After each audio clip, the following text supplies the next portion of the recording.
just an amazing part of my childhood.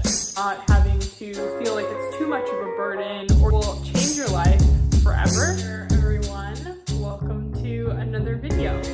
My name is Gabrielle, and today I want to talk about how you can enjoy reading as an adult.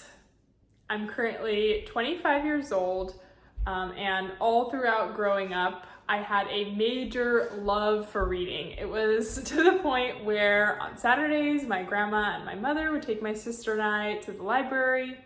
I would get about 7 to 12 books each. Sometimes we would max out whatever the rental capacity was at the library.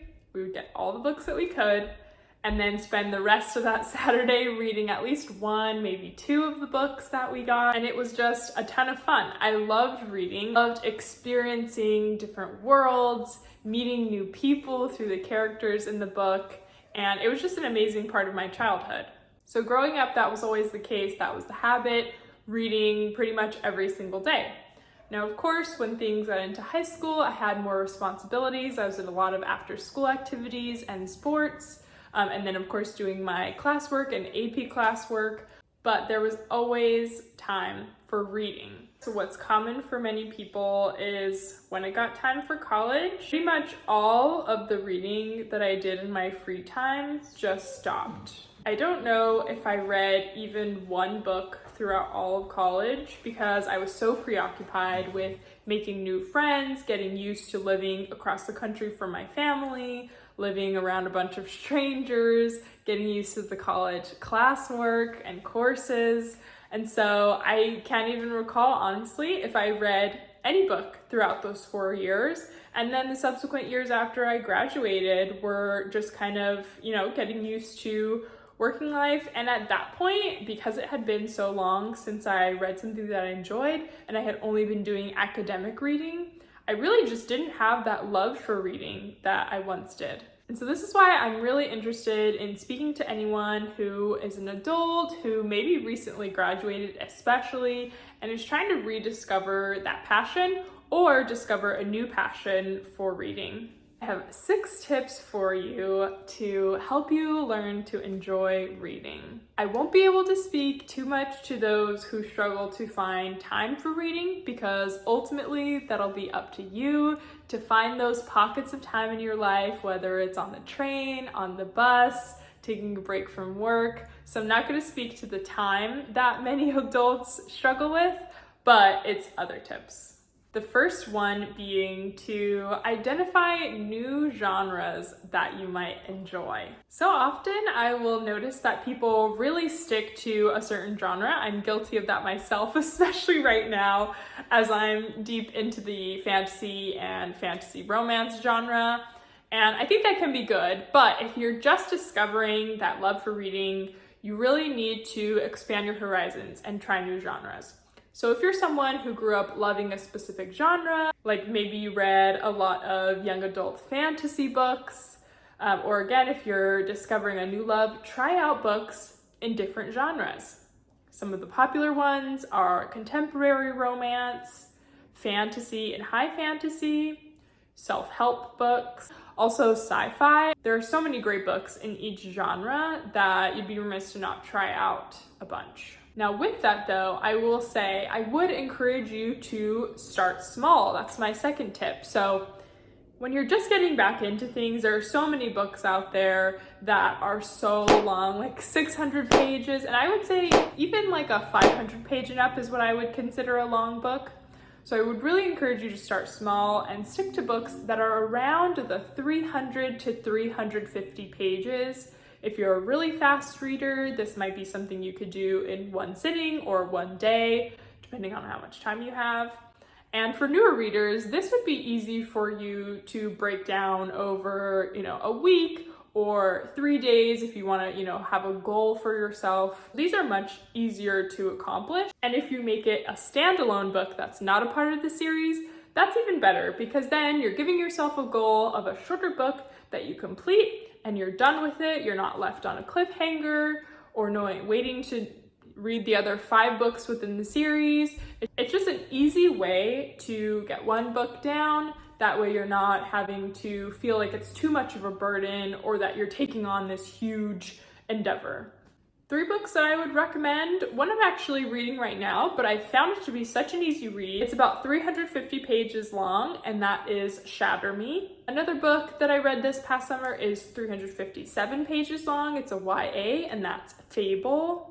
And then another one for more of those interested in thriller is the popular book Verity by Colleen Hoover, which is only 324 pages. Now I will add the clause that Shatter Me is a part of a very long series, so do make a note of that.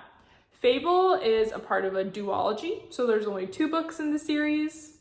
And then Verity is a standalone. So depending on what you're interested and how much you want to commit to, any of those might be a good place to start. With the joys of the internet, there is so much information out there and it's so easy to do research.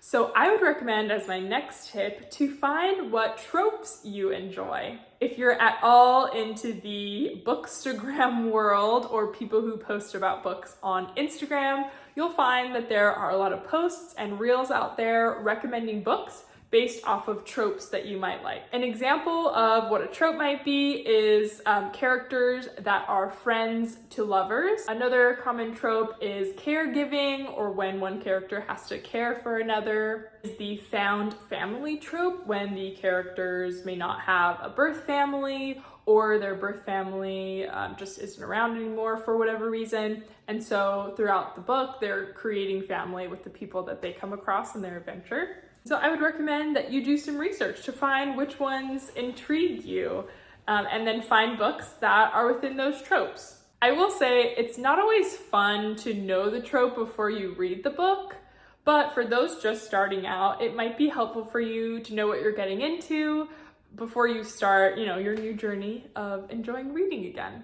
My next 2 tips are actually opposites of each other, but really dependent on your personality. I would recommend one of these to you or the other. The first one, which I found fun for my personality, but can easily get overwhelming, is to gamify your reading. What this might entail is making a game out of reading. So whether that's setting yourself a reading goal, whether it's reading a certain number of words or reading a certain number of books, this can really be a fun way to push yourself to try new books. This can get dangerous if you're a personality that's, very specific, very driven, and can get overwhelmed easily, because if you push yourself too hard, then you won't enjoy it because you're just forcing yourself to read it.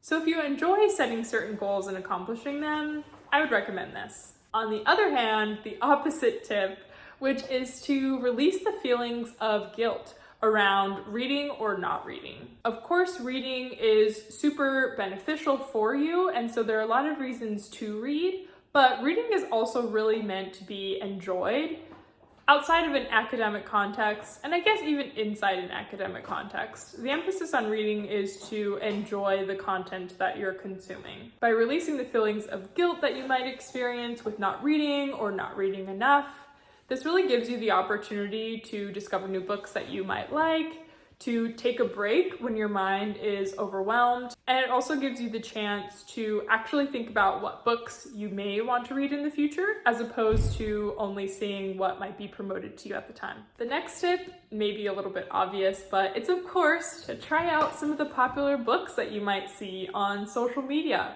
If things are super popular, must be that way for a reason. Even if it's popular because it's so bad, sometimes it's fun to read a bad book and have a good laugh. So I'd say check out some of the popular books that you see listed across these channels. I feel like personally, I got a little carried away with trying to read some of the popular books on social media. So I'm considering doing a sort of small author spotlight where I find books and authors that have a small following and check out their books, because I think it's a fun opportunity to showcase some of the work that isn't as well known or recognized, or that hasn't gone viral. On the other hand, it's fun to read a popular book when you enjoy it, because then there's already that community of people who also love it on social media that you can chat with, and you can comment on their posts and enjoy that feeling with if you don't know people in person who have read the same book. Overall, those are all of my tips. I am so thankful that I rediscovered my own love for learning, and I've kind of been on a roll once I got back into gear this summer. And that's why I feel so passionately about sharing that with you. There is so much to discover, so much to explore when you find a new book. And it's amazing how much of a deep connection you can have to characters, an author, a story, a world. And it can really help you if you're experiencing any deep emotion, whether that be grief, general sadness, happiness, joy. Finding books and also finding communities of people who love those books is so powerful. So I would really encourage you, if you've been considering taking up reading again or for the first time, definitely do so. It will change your life forever. I hope these are helpful in any way. If you have any other tips that might have helped you enjoy reading again, feel free to leave them below and share them with me. I would love to see whatever tips you have. And with that, I will let you go, and I will see you in another video sometime very soon.